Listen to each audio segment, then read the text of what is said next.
Bienvenue à cette autre édition d'information sur Cam News 24, l'essentiel de l'actualité, 48e édition de la Journée mondiale de l'environnement.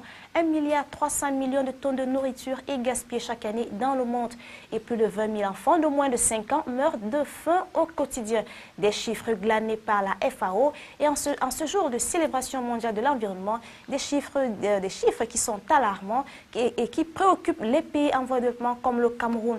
Des voies et moyens ont été mis en place par le gouvernement afin de réduire l'écart de la faim. L'assurance a été donnée ce 5 juin 2013 à la place du gouvernement à Bonanjo par le gouverneur de la région du littoral, Joseph Betty Assomo.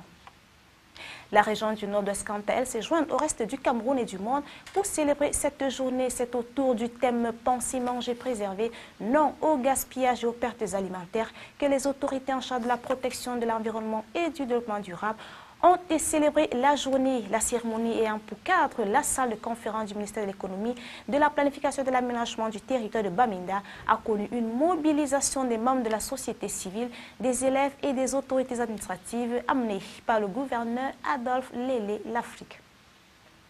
La journée de l'environnement, décidément à la une et à Berthois, cette journée a été marquée par des moments pleins de rebondissements dans les programmes réservés à cette manifestation.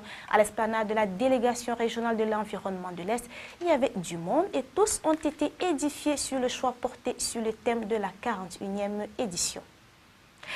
Coupure intempestive d'électricité, le phénomène prend de l'ampleur dans la région de l'Est du département du Oignon, à celui de la Mbumba Ngoko en passant par le Lomé-Direm et la KDI.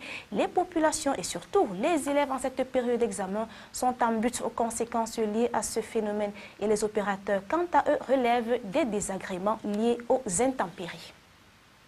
À présent, le résumé des nouvelles au-delà des frontières camerounaises avec l'agence France Presse. 6e jour de mobilisation en Turquie. Des dizaines de milliers de personnes réclament la démission du Premier ministre Erdogan qu'ils accusent de dérives autoritaires. À Istanbul, c'est au cri de Taksim résiste, les travailleurs arrivent, que les cortèges mobilisés par 2 importants syndicats se sont retrouvés. Les manifestants attendent désormais le retour d'Erdogan en visite en Tunisie. Il l'avait lui-même réclamé, Tony Meillon a été condamné à la perpétuité pour le meurtre de Laetitia, retrouvée démembrée en Loire-Atlantique en 2011.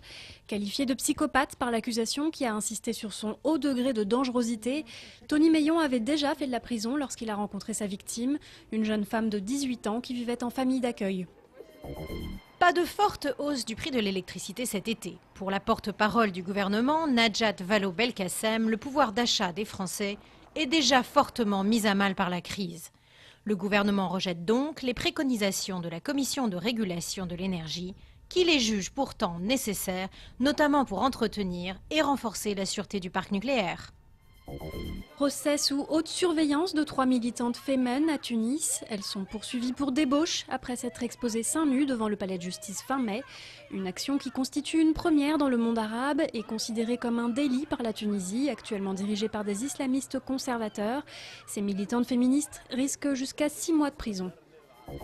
Boîtes de bonbons, chocolat, parfums et cigarettes, à l'époque soviétique, tout était bon pour la propagande. Malevitch, Rodchenko ou Mayakovsky, les meilleurs artistes étaient mobilisés pour réaliser des emballages à la gloire du marxisme-léninisme et des succès de l'URSS.